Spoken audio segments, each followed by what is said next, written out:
that world-class cities are understanding that they have to do whatever they can to improve the quality of life in their cities. And so what we're looking to do is to make New York City the greatest, greenest big city in the world.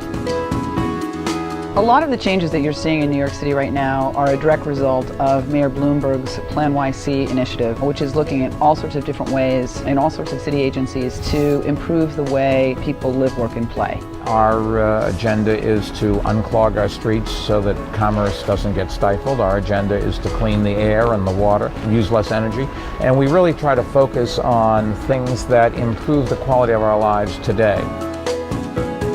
New York's approach is really fantastic because what it does is take this culture that we've created that really focuses on automobiles and shifts it a little bit to looking at people and actually moving people rather than moving automobiles. And when you really start looking at streets in a kind of people-oriented way rather than a car-oriented way, it just starts to make sense. You start to realize the car, in the most practical of terms, just doesn't make a lot of sense in a place like New York City. One of the really fantastic things that New York is doing is really ramping up its bicycle infrastructure. We've just rolled out 200 miles of on-street bike lanes in the last 3 years. So we now have over 450 miles of on-street bike lanes, which is creating a real network. And now we really actually have a cycling infrastructure. You ride spots of New York City that you'd never ride before, because you actually have a dedicated lane. Some of them are even off traffic, so you're really protected. We're building more robust bike facilities like this one, like the protected lanes on 8th and 9th Avenue. We're putting in more bike parking all around the city. We have the Bikes and Buildings Bill now, which allows tenants to request access from their landlords to commercial office buildings so that they can have safe, secure bike parking. This is really for everyone. It's not just for spandex or the brave.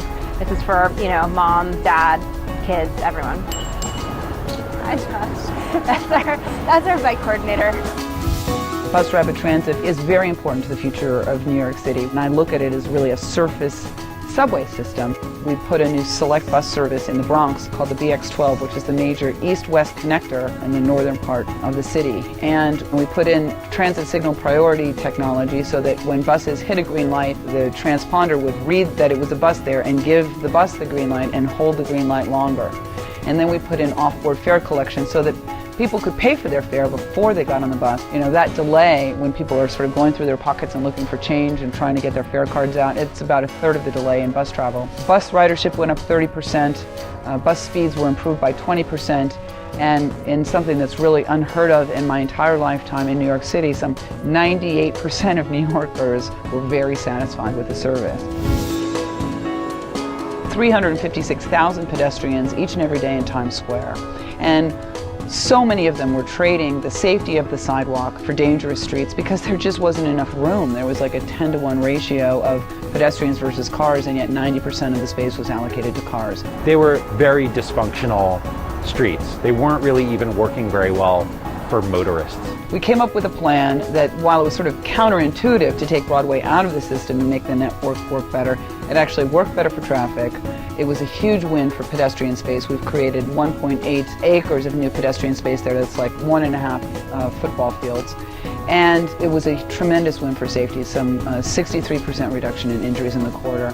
And you go there now, and the first thing you notice is how quiet certain parts of Times Square are now. You can have a conversation and not have to shout above the din of traffic. And then businesses really loved it. As you can imagine, the more foot traffic, the better it is for business. And so the way we've re-engineered our streets is not only to make them better from a safety perspective, better from a mobility perspective, but it's better business.